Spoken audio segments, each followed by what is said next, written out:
Et nous finissons cette émission avec l'œil de l'expert où nous allons à présent nous demander comment accompagner les artistes. Et pour cela, nous avons le plaisir d'accueillir sur le plateau de Smart Patrimoine Clément Jaurès. Bonjour Clément. Bonjour Nicolas, merci. Vous êtes fondateur de la Rectory Family Office. Vous êtes également président de la commission patrimoine et passion de l'AFO, l'Association française des Family Office. Vous accompagnez notamment un certain nombre d'artistes dans les sujets d'investissement, de placement, de gestion de fortune. Qu'est-ce qui fait la spécificité de l'accompagnement d'un artiste, Clément? Alors peut-être pour commencer, le plus généralement, les artistes ne sont plus seuls. On a souvent en face de nous des ateliers importants avec des charges très importantes pouvant représenter plusieurs centaines de milliers d'euros. Et donc leur spécificité, c'est d'abord une équipe à gérer et surtout des revenus qui sont très fluctuants. D'accord. Parce qu'une œuvre peut finalement ne pas être vendue, une œuvre peut être vendue lors d'une foire, ou alors des commandes qui sont très disparates.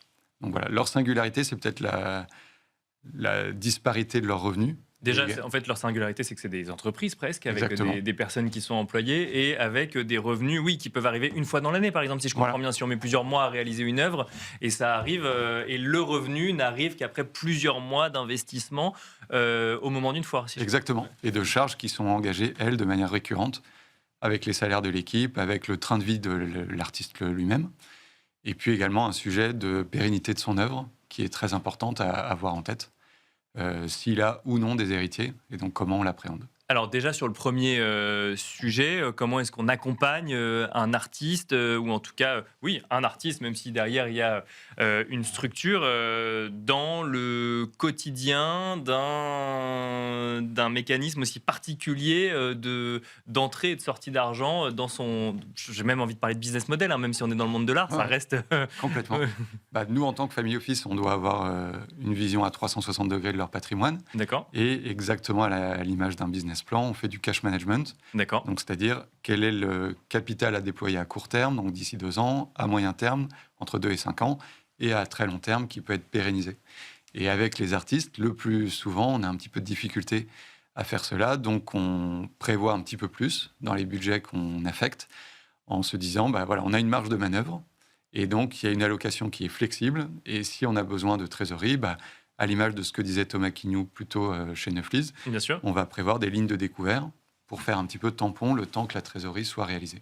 Ça suppose d'avoir une relation de confiance très particulière quand même, si on prévoit des lignes de découvert en espérant que la prochaine œuvre se vende dans telle foire au montant qui permettrait de couvrir ce qu'on a, les charges engagées. Il y a beaucoup de si, quelque part, sur la vie d'un artiste au quotidien. Oui, beaucoup d'aléas et souvent des comportements assez erratiques. Ouais. Il y a la personnalité de l'artiste aussi. Exactement, mais c'est ce qui fait tout son intérêt aussi et sa singularité. Donc, on peut avoir un artiste qui va acheter une œuvre plusieurs centaines de milliers d'euros en nous ayant dit « mon budget, il est très sobre cette année ». Et puis voilà, c'est ce qui fait sa singularité. Mais en effet, par rapport aux nombreux si qui s'accumulent, comment est-ce qu'on les gère? C'est toujours avec cette flexibilité des partenaires de confiance. Bien sûr. Les banquiers, les notaires, les avocats, les experts comptables. Et en essayant de gérer un petit peu tout cela de concert. Mais par exemple, que ce soit avec Christie's ou avec Neuflis ou avec le Crédit Municipal, on peut avoir aussi des lignes de découvert garanties par des œuvres d'art. Et souvent, un artiste est lui-même collectionneur. Avec de la diversification. C'est la question que j'avais posée quand on rentre dans l'aspect plus transmission. Alors, il faut se poser la question de savoir comment est-ce qu'on organise la transmission de son patrimoine vis-à-vis des générations futures. Mais l'artiste lui-même peut être collectionneur d'autres œuvres. Et dans ce cas, ça rajoute une complexité puisqu'il faut aussi gérer la collection et assurer l'aspect transmission de son patrimoine, mais aussi du patrimoine de la collection. Exactement. Mais à l'image, par exemple, des Noailles ou de grands collectionneurs, ce qui fait son intérêt, c'est aussi de voir toute sa diversité. Et donc, par exemple, on accompagne des artistes dans le cinéma, dans le design, mais aussi dans tout ce qui est très photo, dans la photo ou dans la mode. Et on se rend compte que ce sont des personnages très, très ouverts et qui vont collectionner de l'immobilier. D'accord. Ça leur plaît parce que c'est tangible. Mais à côté, ils vont collectionner des photos, des œuvres d'art, des objets d'art. Et c'est cette diversité qui va permettre auprès d'un banquier ou d'un établissement qui fait du crédit de nous prêter en disant, sur telle œuvre d'art, il y a un marché qui est très dense, donc on peut vous prêter 60% de la valeur. Après, les taux sont beaucoup plus importants que si on nous prêtait en contre-garantie d'un patrimoine purement financier. Mais on arrive à rejoindre un petit peu l'ensemble. Comment on anticipe la transmission de son patrimoine artistique, des œuvres physiques s'il en existe, des droits d'auteur vis-à-vis de ses enfants ou de son conjoint? Ouais. Alors, sur la transmission, soit il y a des héritiers, soit il n'y en a pas.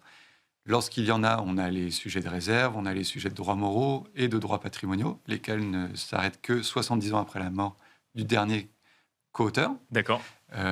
Et après, lorsqu'il n'y en a pas, on a toujours le sujet du droit moral qui s'applique. Et en général, l'artiste souhaite pérenniser avec des outils philanthropiques. Donc dans ce cas-là, on les aide à créer une fondation, un fonds de dotation ou une association. Le plus souvent, c'est le fonds de dotation qui est le plus flexible et le plus retenu. Et on va créer la structure avec des avocats dédiés, des notaires compétents comme ceux qui sont intervenus tout à l'heure. Et on va faire en sorte qu'il y ait un conseil d'administration qui soit pérenne, avec des différences d'âge pour matcher un petit peu dans le temps. Et surtout, veiller à ce que le budget alloué puisse pérenniser les charges récurrentes. Bien sûr. Et ça, on le fait en tant que family office. Dernière question, quand on est face à des artistes qui impriment quelque part leur marque dans le temps, est-ce que les discussions autour de la transmission et de la pérennisation de leur patrimoine artistique sont plus simples qu'avec d'autres? Pas toujours. Alors là, elles sont même plus compliquées parce qu'il y a la figure tutélaire de l'artiste et les enfants qui soit ne sont pas eux-mêmes artistes et donc sont plus cartésiens, Bien sûr. soit qui n'osent pas trop renverser la figure tutélaire. Donc ça, la figure tutélaire, on l'a dans toutes les familles, mais certains artistes sont quand même des personnalités très fortes. Voilà. Merci Clément Jaurès de nous avoir accompagnés sur le plateau Smart Patrimoine. Je rappelle que vous êtes fondateur de la Rectory Family Office. Je rappelle que vous êtes également président de la commission patrimoine et passion de l'AFO. Merci beaucoup. Merci à vous. Merci à vous également de nous avoir suivis et je vous dis à très vite sur Be Smart for Change.